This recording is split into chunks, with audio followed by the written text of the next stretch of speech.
Example 1, determine the measure of angle U. Here we have 3 sides, and that's enough information for us to use the cosine law to find angle U.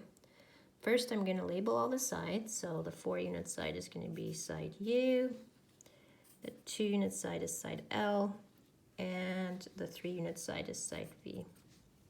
Next, I'm going to write the cosine law.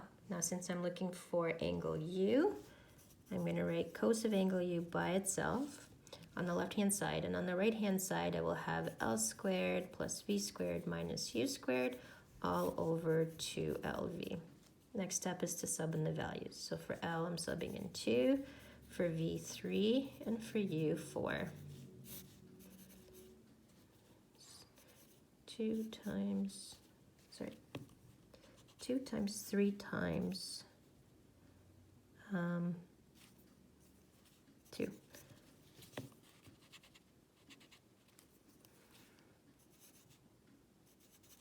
Okay.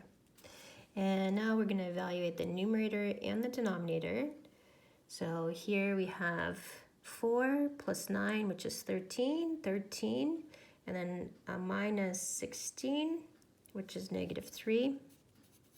The bottom, 2 times 2 is 4, times 3 is 12. Now you can put this in those terms if you want, but you don't have to. Since we know what the ratio is, we can find the angle by taking the inverse of cos followed by that ratio. And then when I enter that into the calculator,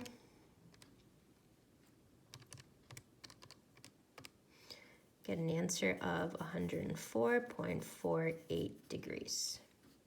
So this is angle U here. Let's look at a word problem.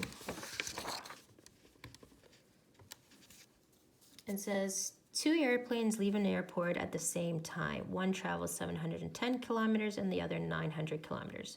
2 hours later, they are 800 kilometers apart. Find the angle between their courses. So I'm going to draw here the paths of the airplane. So one airplane has traveled 710 kilometers here. The other plane traveled further because it traveled 900 kilometers. And after 2 hours, they're at these locations, and the distance between the 2 planes is 800 kilometers.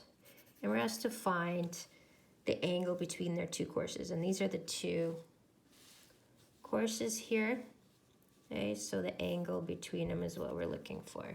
So I'm going to label first the vertices and the sides. You can use whichever letters you want. I'm going to stick to A, B, and C. And now for the sides. This is C, this is B, and this is A. Next, what we're going to do is write the cosine law. And since we're looking for angle C, we're going to have cos of angle C on the left, and on the right, A squared plus B squared minus C squared, all over 2AB. Now we're going to sub in the values. For A, we're going to sub in 900. For B, 710, and for C, 800.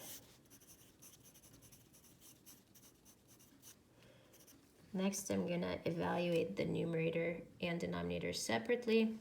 So I have 900 squared minus 710 squared minus 800 squared in the numerator to give me negative 334,100 in the numerator. And then in the denominator, I have 2 times 900 times 710 to give me 1,278,000. Next, to find angle C, we take the inverse cosine followed by this ratio.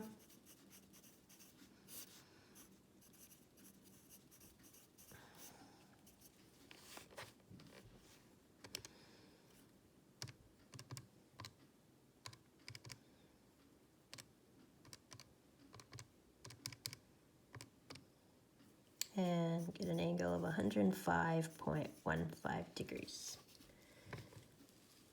Okay.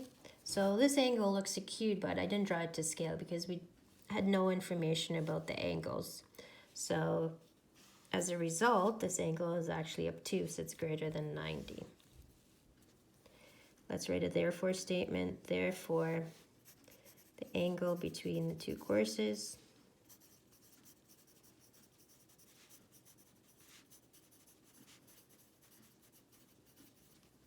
is 105.15 degrees.